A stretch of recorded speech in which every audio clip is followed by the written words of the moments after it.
what you know about purification to save the heart of a nation. Let burn a talking wood, bringing light to a talking wood. Natural law, just wisdom and love, vision truth below as a bird. Let burn a talking wood, let burn a talking wood.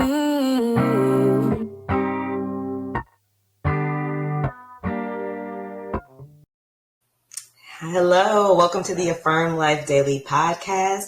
I'm your host, Cynthia Mitchell. As always, I encourage you to check out the website, affirmlifedaily.com. Tonight, I'll be also follow on social media and on YouTube at Affirm Life Daily. Your support is necessary to spread the message of truth and freedom. Today, I'll be talking about learning and unlearning. So, learn and unlearn what is necessary to guide you on your path of truth and freedom. We're going to answer the following questions. What is learning and unlearning? Why is unlearning so important? What are the Trivium method and the Hermetic Principles? What do we need to focus on when learning new information? And how do we incorporate what we learn and further learning in our everyday lives? So I'll cover all of those topics with you. Let's dive in. This is number 12 in my 15-point series on natural law. So you can find this list on the natural law page of my website if you'd like to look at it more in depth, or go back and look at some of the previous episodes on topics that I've covered, or to see what's upcoming. So let's dive in. The first question is, what is learning? Kind of seems like a duh type of question, but I like to explore these topics methodically, if I'm saying that right now. So learning is just the acquisition of knowledge or skills through experience, study, or by being taught, or the activity of obtaining knowledge or a piece of information. Some of the most common methods of learning new information are visual, just looking at it, auditory, reading and writing, tactile through our senses. We learn a lot through our senses. Introspection, going inside, because we do have all knowledge, universal knowledge within us.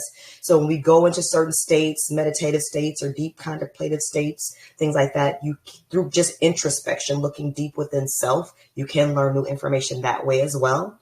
Through interpersonal relationships, a huge way of learning, just through relationship with self and relationship with others. We learn a lot that way. We learn a lot about the world, about other people, and about ourselves through interpersonal relationships. Observation, just simply watching. I've become a big watcher of nature. It's a great way to learn. I've learned so much just through observing other people, observing nature, and observing self, trying to make sure I'm not always so judgmental about everything or overthinking everything, and kind of just observe sometimes what I'm doing. And you'll get a lot clearer picture of the whys behind things you do through observation. So that's a great way of learning as well. And of course, through spiritual guidance, external and internal spiritual guidance. So we often kind of equate learning a lot of times with just rote memorization, because that's kind of what school is designed to do, to kind of just teach you that, oh, memorize this, take a test on it, pass, you learned something. It doesn't talk to you anything about how to learn, what we should be trying to learn, or how to embody the information that we learn. That's huge, the embodiment of that information. Develop a passion for learning. If you do, you will never cease to grow. Growth and learning, you can't separate the two.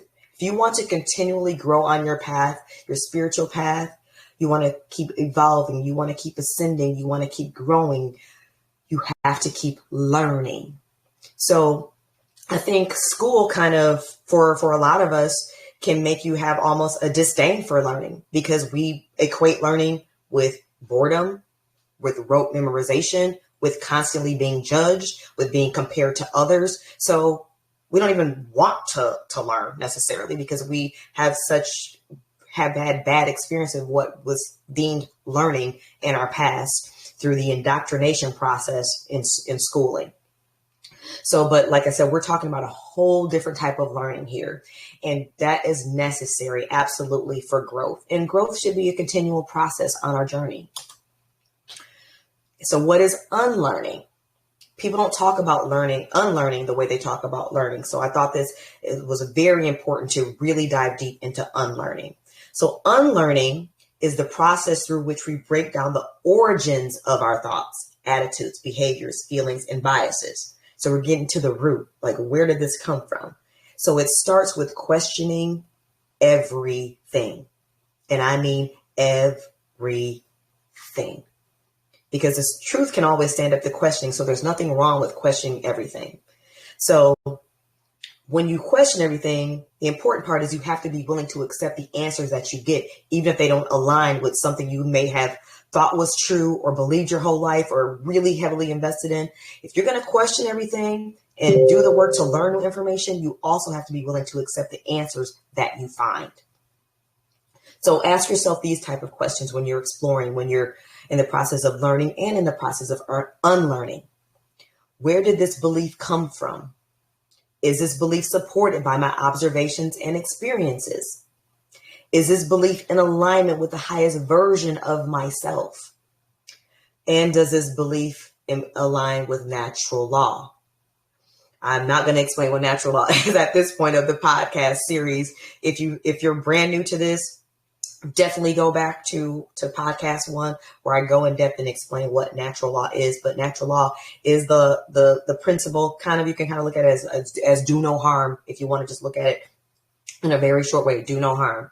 Other than that, you're free to do whatever you want. That is natural law. That is the governing law of this realm. So challenge yourself in every moment to be willing to unlearn. Unlearning is just as important as learning. It may be even more important because it's because of the amount of indoctrination, the amount of programming, the amount of manipulation, unlearning is like a prerequisite to actual learning. Get that off the screen. Sorry about that. So any change starts from unlearning what you already know. Because a lot of us, including myself, we think we know more than we do. And, you can get stuck in that. Well, I already know so much. I know this, I know that. And so you won't even allow yourself to challenge some of the things that you think you know. So that stops the unlearning process right there. And that's what we don't want to do. We want to be open to learning and unlearning at all times. So do we just know just because someone told us so? Yeah, usually most of our beliefs do. For most people, that is absolutely true, whether they want to admit it or not. It's just either because someone told them so, or it's just because everyone else believes it. So, and that's a powerful draw, the fact that everyone else believes it, because you're like, well, this many people can't be wrong, so I must be wrong. I must be thinking wrong. They must be right. It's so many more of them than it is just of me, or me and my spouse, or me and my friend that think a different way. So that can easily draw you into untruths and make you not want to question things. So common things that that people believe just because someone told us so, or just because everyone believes it, are our belief in religion, the belief in authority and government, the belief in moral relativism. And that I talk about that a lot in previous podcasts, that when your morals kind of just change, you can maneuver around them to fit the situation, whatever benefits you most. That's my morals for today, or that's my morals in this situation, or that's my morals around these people, or that's my morals in this country, but not in this country. That's moral relativism. And that is a deep, dark hole that can never lead to freedom, can never lead to truth. So, but that is, I would say, much more of a common belief than objective morality. And I have a lot of podcasts that talk about objective morality if you want to learn more about that, and the distinction between moral relativism. The belief in money. Because what is the inherent value of money? What is that piece of paper actually really worth? It's our belief in it, only our belief in it, that gives it value. The belief in countries and nations. The belief in our spiritual and physical limitations, which are great. We see ourselves as extremely limited, as extremely vulnerable, as extremely dependent for the most part. I'm talking just in general. I'm not saying you specifically, but in general, our society. We look at ourselves as extremely limited beings, physically and spiritually.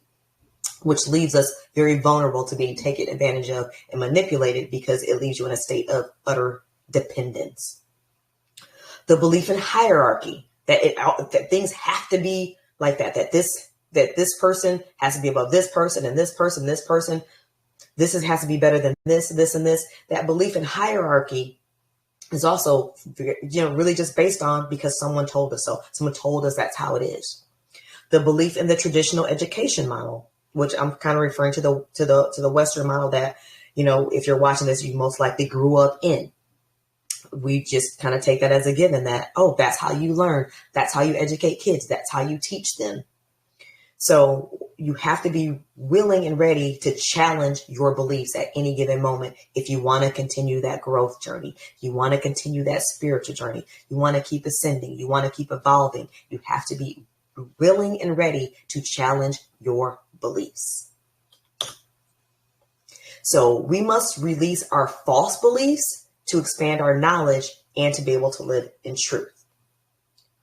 So this is a very difficult for, I would say, the majority of people, releasing false beliefs. So people often hold on to beliefs that at some level they already know they are false. And even sometimes at a conscious level, they know they are false and they will still hold on to it simply because they cannot deal with the widespread ramifications of admitting that they have invested so much of their identity, so much of their life purpose, so much of their life work, all their morals, what they taught their kids, everything on a lie. I'm not going to say that's not a tough pill to swallow, but it's a necessary pill to swallow if you really want to stand in truth, if you really want to see change in your life and change in the collective. We have got to release false beliefs when we recognize them. So consciously recognizing the lie would cause them to have to rebuild the entire foundation of their life. And many people simply are not willing to go through that process because, yes, absolutely, that process is painful. It is humbling, but it's also transformative and it is freeing. It's like super duper freeing when you're just willing to say, you know what? Damn, I was programmed. Damn, I was wrong. Damn, I was manipulated. Now you have a place where you can grow from. But if you're never willing to admit that to yourself or admit that to another person, you're kind of stuck. You're stuck. Yes, Tensi, thank you. I'm glad it's resonating. Because I feel like this right here is the biggest challenge we have as the human collective is this right here. People do not want to take this step. They absolutely don't. They don't want to have to rebuild their whole knowledge base. They don't want to have to rebuild the way they live their life. They don't want to have to take on the role of being accountable for self and not saying, well, I'll just depend on government and then blame government when stuff goes wrong. And then you're nowhere in the equation of responsibility for your life. Yep. Shadow work. Thank you, Tensi. Shadow work. It's super important. So, I talk about shadow work in a lot of my past presentations because it is so critical to do that shadow work. Because a lot of the reason why we'll keep, relying on these false beliefs is because there's things inside of us that we have built up such defense mechanisms to help us get through painful experiences, to help us get through traumas, that helped us get through our childhood. And we don't want to let that stuff go. We don't want to let it go. It's protecting us. We feel like, oh God, this is my armor to deal with life, to deal with people, to keep hurt away, to keep pain away. But we got to do that level of work in order to release the false beliefs. So unlearning is necessary for us to truly align with truth and freedom. You cannot align with either one of those things without unlearning. Personal growth, I love this quote by Alan Cohen. Personal growth is not a matter of learning new information, but of unlearning old limits.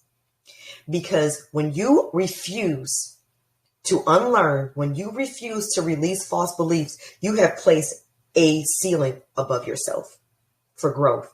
You're only going to get to right here and that's it. Because that is automatic limits when you say, I will not challenge any of the beliefs that I already have. because now you cannot take in any new information that challenges those beliefs. You have to discard it because it doesn't line up with the current beliefs that you have or the current things that you feel like you know. So you have set automatic limits and very strict limits on your personal growth, on your spiritual growth, on your emotional growth, on your interpersonal growth, on your relationships, and on everything in your life. Everything about your life is limited when you refuse to unlearn. You have to take that step of unlearning. Because how can we grow beyond where we are if we limit our knowledge to that which we already know? Because so much of what we think we know, we don't know. We never really challenged it. My mama told me, well, that's how I was raised. Well, they said it on the news. Well, the government said. That's how we know. And that is not knowing. So we can actually use a method called the Trivium method to challenge our beliefs. And like I said, truth can stand up to any challenge. So we have to not be afraid to challenge our beliefs, to challenge things that we think we know. Because if it's true, it will stand up to the challenge. Thank you, Tinsy. What is the Trivium method? Now, this is going to be a very high level examination of the Trivium method because I have a whole podcast about this. It's called The Truth and the Trivium with Brandon Spencer. If you want to go really deep in depth into the Trivium, watch that podcast. Brandon is very knowledgeable about the Trivium method. And he goes into depth on the podcast. So I highly recommend that you check that out if you want to know more about the Trivium. So we're going to just look at the 3 parts of the Trivium. The first is input. What's going in? That is, you can refer to that as grammar or knowledge. So this is our gathering data part of the Trivium. So we're going to look for data and information from a wide array of sources. And don't just look for sources that are designed just to confirm what you already think is true. You want to look for opposing information as well as information that may align with where you already kind of think, the answer may lie.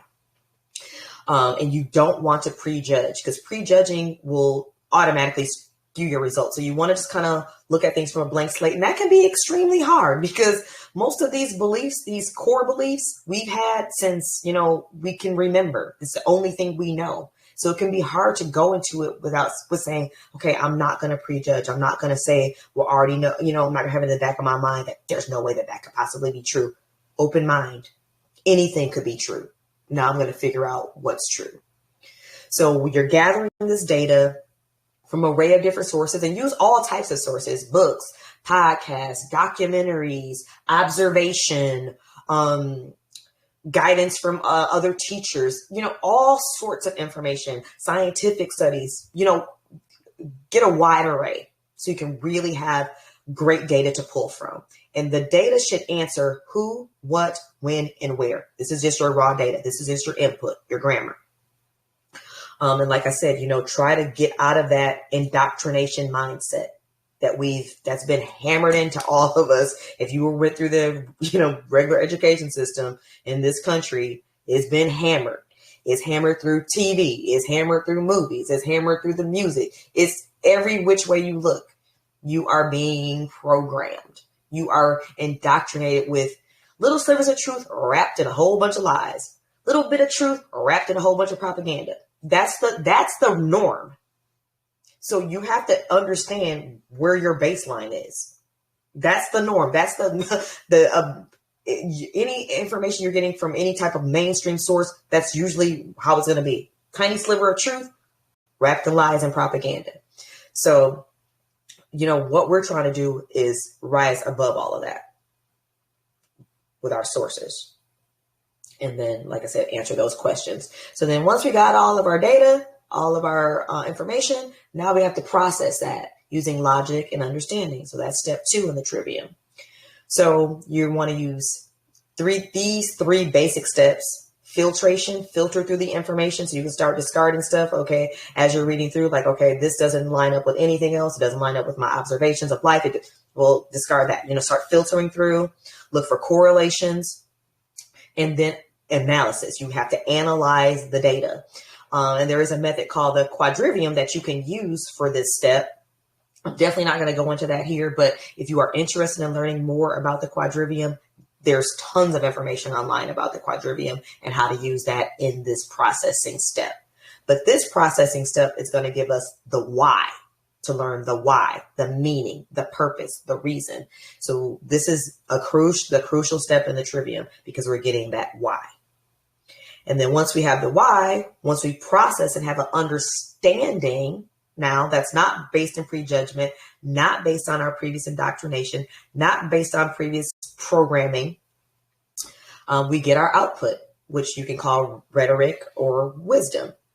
So speech and action based upon the knowledge that one has gathered and understands. That's the output. So this is how knowledge and understanding are propagated so that real and positive change can be created. Wisdom is change in or knowledge in action. That is wisdom. Knowledge in action. Acting upon, living in, embodying the knowledge that you have. Now, this graphic is courtesy of Mark Passio, whatonearthishappening.com. If you watch this podcast, you have heard that name probably 100 times. He is a wealth of information. Check out his website. Check out his podcast. Start at number 1 because the knowledge builds on each other. Do not skip around. Start at number 1. Check it out. He is a master of information, wealth of information on the occult, on esoteric knowledge, and on natural law. So closely related to this is the 7 Hermetic Principles. Now, these are and I mentioned these kind of separately here and there throughout different podcasts, that they, in whichever ones they relate to that particular podcast. I brought up all of these on different podcasts. I'm just going to do an overview here. I do recommend this book here. Hopefully you can see it well. The Kybalion and the Emerald Tablet of Hermes. If you want to really study the Hermetic Principles more, it's not a long read. It's not a difficult read, but it will give you a very good explanation of each of these 7 principles. They are the unchangeable principles of this realm. So you can kind of think of them as laws because they cannot change, and you will see them literally everywhere once you start to understand them. So principle 1 is the principle of mentalism. All is mind. The universe is mental. It is created that. Someone just commented they read the Kybalion at least 3 times. Yeah, it is something to read again. I probably will be reading it 3 times as well. It's so helpful on your spiritual journey. I mean, I can't say enough how helpful it is to really get a grasp of these principles. And once you start studying them, you will start to see them everywhere. You will quickly not question that these principles are definitely unchangeable and universal throughout this realm, because you'll see it everywhere. And then principle 2, the principle of correspondence, as within, so without, above, so below. You have nowhere to look, but you can look anywhere in nature, anywhere, even within yourself, and see that principle of correspondence. It is literally surrounding us at all times. The principle of vibration, nothing rests, everything moves, everything vibrates. And a lot of us, know that, but I think we forget that, I'm not actually solid. I'm vibrating. This desk, this mic, this computer, all of this. It's just vibration. It's just so fast a vibration. It looks solid. It appears solid. We can interact with it as a solid just because of the rate of vibration. But everything is vibration. The principle of polarity. I talk about that one a lot in my podcast because everything has an opposite. The opposite is identical in nature. They are identical in nature because it is a continuum. Opposites are just a continuum. They are the same thing, just to different degrees. Hot and cold are the same thing. It's just they're different degrees of the exact same thing. So that is kind of the principle of polarity. And again, look around. You can see that. You can easily verify these principles just through observation of nature alone, but you can verify it in other ways too. But absolutely very important. The principle of rhythm. All things rise and fall. Everything has a rhythm. Every single thing has a rhythm. So, and again, that's a principle you see all around you every day in everything, that the rise and fall from large scale things like the rise and fall of cultures and civilizations to, you know, the rise and fall of your chest as you breathe.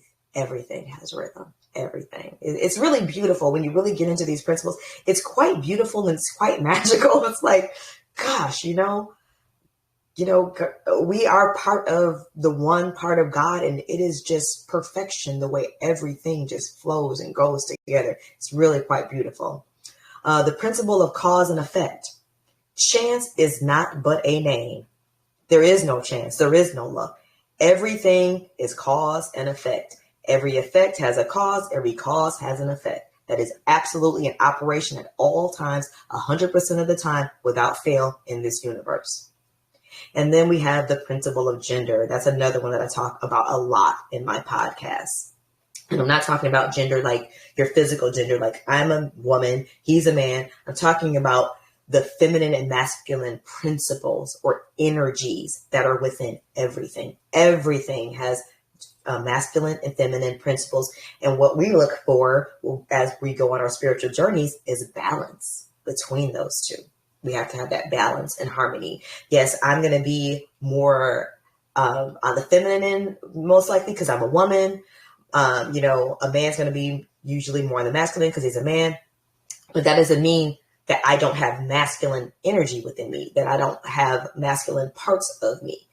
So that's what we have to understand, that everything is about balance and harmony and not about trying to deny parts of ourselves, but embracing all of ourselves, embracing all of creation, and then finding balance.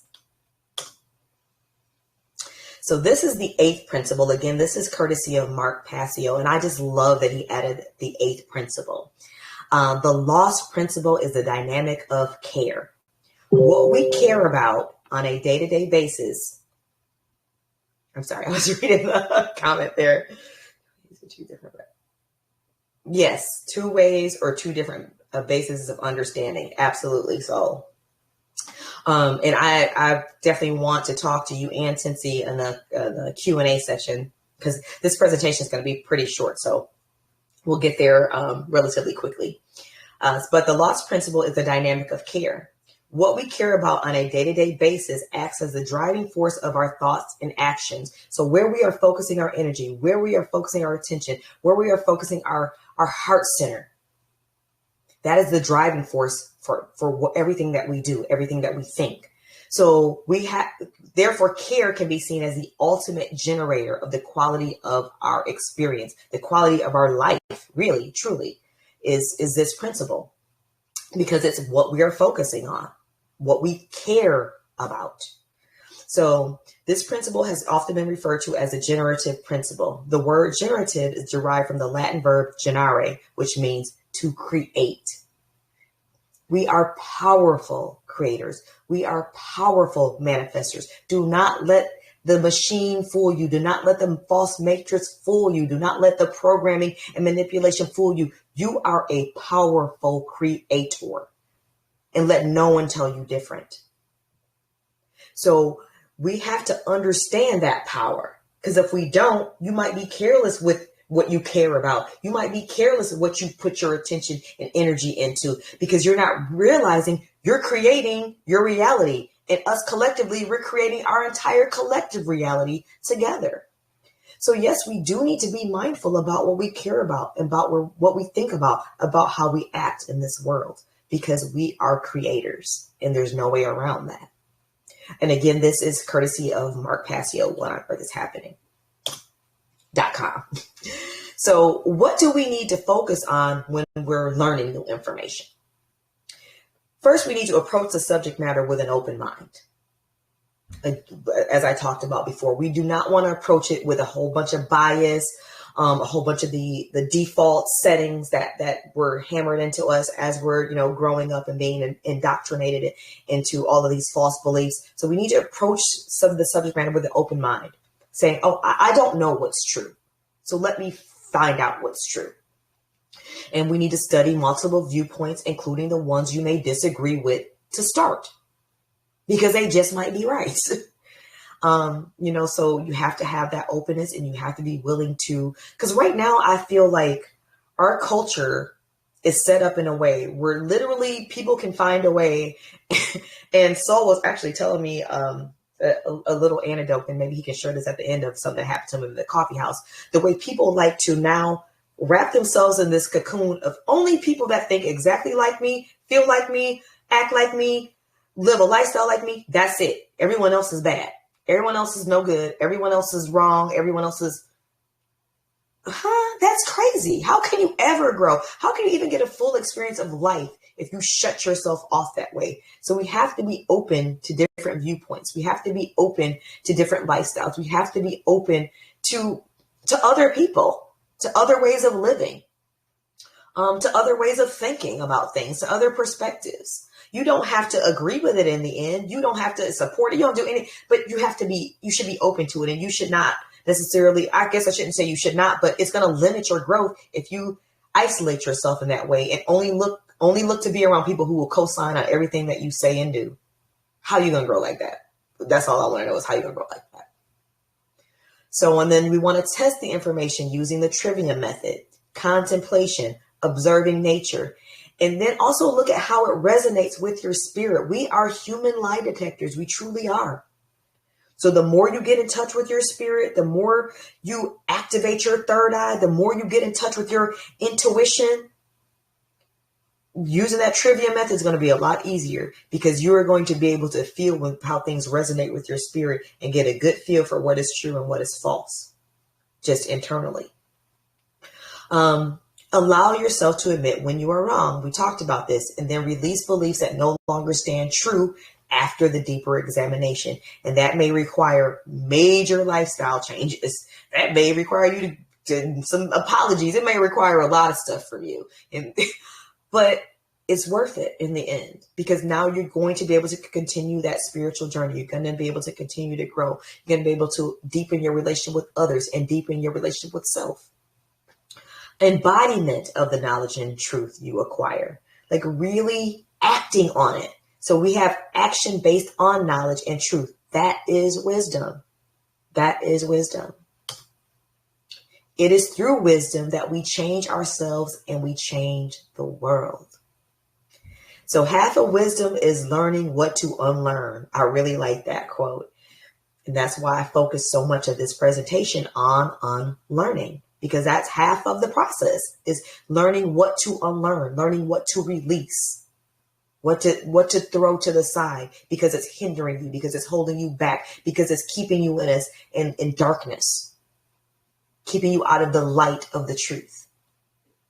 And it's okay to be wrong. You don't have to beat yourself up forever that you fell for it. We all fell for it to certain degrees. I mean, I believed in all types of stuff, even just 5 years ago, 10 years ago, so many things that I believed in, I don't believe in now, because I was willing to challenge my beliefs, and I continue to challenge myself all the time. And I'm willing to admit, yeah, you know what? I was wrong on that. I have a much better understanding of that now. And you just have to be willing to admit it and move on. It is not hard to learn more. What is hard is to unlearn when you discover yourself wrong. Yeah, it is. Yeah, Soul is saying it's the hardest thing to do that. And, it's something that we all have to embrace on this journey. If we really want to get the most out of this journey and go as far as we can on this journey, it's something that we have to embrace. And we have to, like I said, not be so judgmental of ourselves and each other. If someone's willing to admit they're wrong, we don't got to go and sit there and beat them up forever. We don't got to sit there and make fun of them. We don't have to do any of that. We can say, welcome to the fold. Let's keep going together. Because they might have some other stuff that they knew that you didn't know, that you could discover from them. We all on this journey together as a collective. We're all from the same source energy. When we can work together in harmony and teach each other and learn from each other, that's like the best way. So yeah, we got this, but we have to support each other on this journey. So how do we incorporate what we learned and continue to learn in our everyday lives? I feel like personally that really starts with an uncompromising commitment to truth. We cannot start wavering on that when it's convenient. So that I feel like is the foundation right there, is that unwavering commitment to truth. So we have to start acting on the knowledge that we have. Again, that is wisdom, acting on that knowledge. And we have to be courageous and stay in truth, even if you have to do that alone. And there will be many times where you probably will have to do it alone. And it may cause people to not want to be around you. It may alienate friends. It may alienate family. You know, you may not be so popular anymore with the people you used to be popular with. But you got to stand firm in the truth. And it does take courage. So we can't just, go with the whims of the majority anymore. Not when you commit to this, not when you really want to learn and you really want to incorporate what you learn into your everyday life. You got to stand in that truth. You got to stand in your sovereignty. You got to stand in your freedom. No matter if the consequences are harsh, you still have to do it. Otherwise, again, you place that limit, you place that ceiling, because now you say, well, I'm going to only stand on this truth if I'm going to only stand in my freedom if it's easy. No. We can't do it like that if we really want to ascend and evolve as far as we can go on this journey. So we also want to utilize practices that will help us embody the knowledge that we have, like meditation, breath work, grounding, contemplation, being of service to others. That's a big one. And I feel like it's one that's often overlooked on how powerful being of service to others is to help you learn and to help you incorporate what you have already learned. And to, it's huge. Yes, Tensi, that part, that part is deep. It's serious. So all of us need to really focus heavily on being of service to others. That was why I started this podcast, to be of service to others. When I got all that information from Mark Passio, and he don't play about being of service, about doing something, about acting in truth. He don't play about that. And I listened to the call. Yeah, we do need to be of service. And I try to be of service to others in many ways because it's so critical. And I've learned so much about myself, about relationship, about other people, about how this world operates, about both the truth and the falsehoods of it, just by being of service to others. And then connecting with nature is another huge one. Connecting with nature is so very important. I love grounding. I love gardening. Oh my gosh, I picked some greens earlier today. They were so beautiful. My mustards and turnips.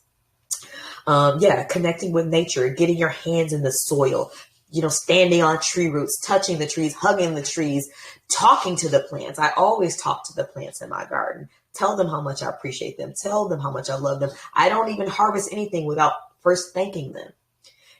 Having that deep connection, watching the sunrise, watching the sunsets. These are all ways to learn and all ways to incorporate what we have learned. And then we want to live within the framework of natural law. Do no harm to others. You have to allow others freedom and allow yourself freedom. As long as you're not harming another, you're free to do that. That's natural law in a nutshell. That as long as you're not harming nobody, you're free to do that. That is a God-given right. Not talking about man's law, I'm talking about natural law. So to learn and to not do is really not to learn. To know and not do is really not to know. That's one of my favorite quotes because it just rings so true, because you really don't know if you're not doing. You really don't know. You might have had the information up here, but it ain't in here. You have not embodied it in your spirit, and you have not taken it in to your heart center, because once you know, you will do. So now we're going to get to some questions and all that good stuff. Let me make sure that everyone is unmuted here. Okay. All right. So what you got for me? Ooh, hey. Hey. Hello, everyone. Oh, man. Great, super great show today. As I was saying offline, that Trivium there is a doozy. Yeah, it is. And the eighth principle stands out to me from today's show. The the principle of care, because Mark's information is very action oriented, Yes. but beginners who just come in contact with his information will see it more so as not so action oriented, because they don't understand the amount, let's say, of talking that has to happen before we even understand the actions we should take in the order we should take them. Yes. And Yes. so, and even really understanding what care is something that you have to develop over time. Yes, there are things that you will naturally care about more than others in terms of an emotional response to if those things are hurt or destroyed. Right. But the care that is this eighth principle is a care that you have to develop over time and study and being involved with something, whether that's a mission or a skill or a talent that has to do with, some sort of social structure of some kind, where you're Right. helping people or you're helping yourself to be the example for people, something like that. That it has to happen over time. And like this eighth principle can be a whole episode or two. Oh, yes. Absolutely. Because the care that that matters most, I guess, in times like these, is the care that goes into unchaining one's own mind. Mm-hmm. Yes. And I love the way you phrase that, because it's like everyone's mind is in bondage, right? Mm-hmm. You have to start that process of freeing your mind. And so there's a process of unlearning the indoctrinations and then learning what my mind has been attached to, that it needs to detach from, why the focus was attaching my mind to this, what I'm missing in the greater picture. Like, these are things that we have to develop care for before we can even really take the actions. And that's what I mean is like, well, no, like people like Mark Passio are saying to take the action in developing that care within ourselves and our children. Yes. Right. So that when we go to actually take action, in terms of, let's say, targeting dismantling the systems that are in place and going to replace them with more natural systems, things of this nature, we don't haphazardly do things in a way that just replaces one system of control with another and one set of people that are controllers with another set. Yes. Yes. I made a short video that I put on YouTube about that exact same thing. If you don't do that inner work and develop that care internally, like you said, develop that over time and start to break down the bondage of the mind, you're just absolutely, no matter what you do, no matter how far we are able to break this system down, maybe we can destroy this machine. You're just going to build another one to replace it. It might look a little different. It might have a different paint job, but it's going to be the exact same system. Right. It's going to operate with the same foundational principles of authority, hierarchy, dominance, and slavery. And I don't even mean to attack people, but I kind of just putting it in plain language. Most people wish that they were the controllers, even if they only wish it subconsciously. Mm-hmm. Right. Yep. Most people would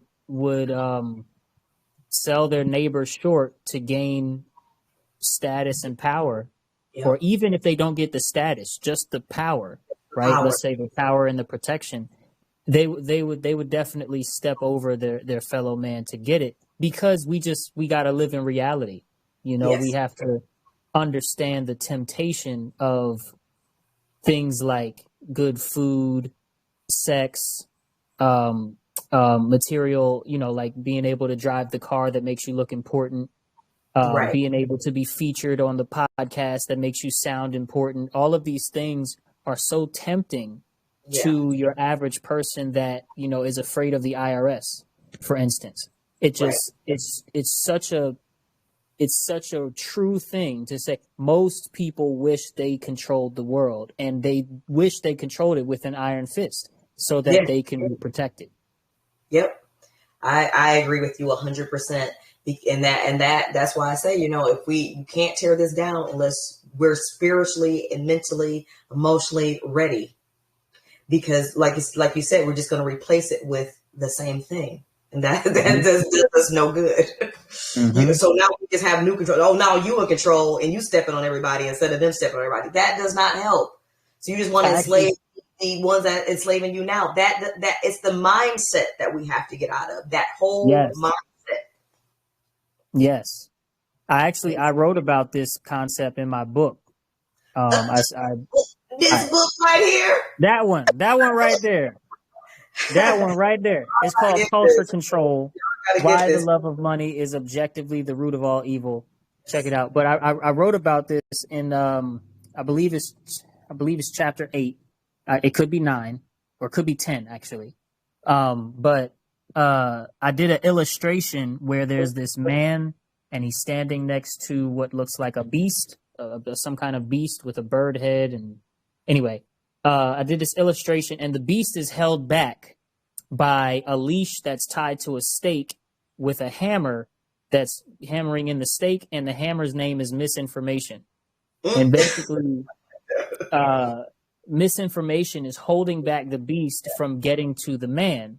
And I say most people basically would look at this and feel like the man is the good guy, or the man is them. Like they are the man because the man is in the shape of a human being. But actually, the masses, us slave class, we have become the beast. And the actions that the beasts are taking in trying to reach the man, we are trying to become, we who are still ignorant to all of this mess, because I'm not, but we are trying to become the man who is grinning. 9. Yeah, who is grinning at the strength of our leash, who is happy with the strength of our leash. Chapter 9, page 100. Thank you. She's on it. She's on it. On it. Yeah. And that's what we become. That metaphor, that's visual aid, because it helps so much when you can visualize something like that. Yeah, I like that. Yes, absolutely. Yep. And that's the thing. Yeah. So yeah, I really enjoyed it. Thank you for showing the people my book. Can you put it up one more time for the people? I sure can. Put a Culture Control, y'all. Culture Control, y'all. Check it out. Get it. Where can they buy it? Tell them where they can buy it. So, hit me up for those on Telegram. Just hit me up and I'll send you the link. For those of you who are connected with me on Instagram, it's at UFULUCHILD at Ufulu Child on Instagram. It's in the link in our bio, and I can also just put it in the comments here too for the live show. And there's also a link on my website on the resources page under the book section. There's a link there, and there is a link to a Fulu Child's link tree on, because he's been a guest, his wife Tenzie's been a guest. There's links there as well to get to their link tree. So yeah, I definitely feature that on the website too. So pick it up. Well, thank you for the love. Yeah, absolutely. You deserve it. You put a lot of work into that, and this information, it's got to be disseminated to the masses. It's got to be so that we can just keep more people just awakening, kind of seeing the predicament that we're in, and slowly lifting themselves out of it. We got to do this 100%. Person at a time. Yeah. Did anybody else have any comments, questions? Yeah, I have a quick comment. Can you hear me? Yes. Hey, Tiff. Hey, Sid. How are you? I'm good. Good. Hi, everyone. I just want to recommend a documentary I watched recently on Prime. It's called Inner World, Outer World. Inner World, Outer World on Prime Video, if you guys have that. So some of you may have seen it already. I have not, and I'll check it out because I love it. I love it's a really beautiful documentary, and something that you had mentioned about just the connection with everything and the everything's connected, and it's just a really eye-opening documentary to me anyway. It's just a beautiful documentary. Um, so check it out if you guys get a chance. It's a I nice might check that out in the world, tonight. outer world. Yeah, Yeah, it's yeah, nice. I It love just stuff like that. talks about how we're all just connected. You know what I mean? That's really what it's all about. We're all connected. There is no. We're just all connected. Period. Right. That's it. Yeah, That's all we're it all is. part of the one. Yeah, exactly. Exactly. When we fight against others, we're fighting against ourselves, and that's what we have to realize. Yeah. Yeah. Exactly. Yep. That's it. Thank you so much for joining and commenting. Charlotte, did you have a question or comment? No? Okay. I saw the hand thing raised at one point. Did anybody else have any comments or questions? Yeah, I just wanted, oh, hi everybody, by the way. I just wanted to kind of circle back. Hello? I said, hey, Steve. Oh. Hey, I just wanted to kind of circle back to towards the beginning about the things we learn and the things we need to unlearn and how that ties in with nature. And, an example that just popped into my head is just that if you observe children or if you can remember your childhood, because when I think about mine, when I was young, things like religion, education, authority, limitations, all that, I was very resistant to, seemed like nonsense. And, it had to be gradually, beaten out of me as I got older. And, kids don't really do stuff like money and government, but by the time you are old enough, those other basic things like that basic nature you were born with, that it seems very unnatural to you that they're trying to teach you, then it's easy to accept things like the value of money, the belief in money and Right. belief in movements. Yeah. So, I just wanted to say that, that kind of fits in with the trivium. If you observe nature, you observe a child as, born, the only thing a child knows is nature. They don't know all this other stuff yet. Right. Observe how they interact. And, they don't understand that. Why does somebody else get to tell me what I can and can't do? Things like that. Yeah. Exactly. That I'm glad you brought that up, because that's a great example of something to observe is children. Yes, because they're still, in such a free state. And like you said, it just gets beaten out of us, hammered out of us by any means necessary. You're going to be regimented. You're going to follow this stuff. You're going to believe this stuff no matter what. And they just beat that free spirit out of you. They beat your imagination out of you, all of that. And you just, you follow the program. You follow the program, or you really kind of get exiled from society. So yeah, that's a very good point. Did anybody else have any questions or comments? Hi. I just wanted to say hey and thank you. Yes, This you're welcome. perfect timing with everything you talked about today. I mean, especially with the election that just happened yesterday. I just feel like everything that you mentioned, from shadow work to really harnessing true care and like really processing information and questioning and how you mentioned keeping an open mind and exploring different perspectives, even ones that you may not readily agree with, just to Right. see, hey, what is the whole gambit saying? What is everybody saying? Right. And then filtering for truth. People are triggered today. Very triggered. I'm so glad I worked. Yes. Now I want to do it all that. And for another. I'm sorry. I'm not with the program. So yeah.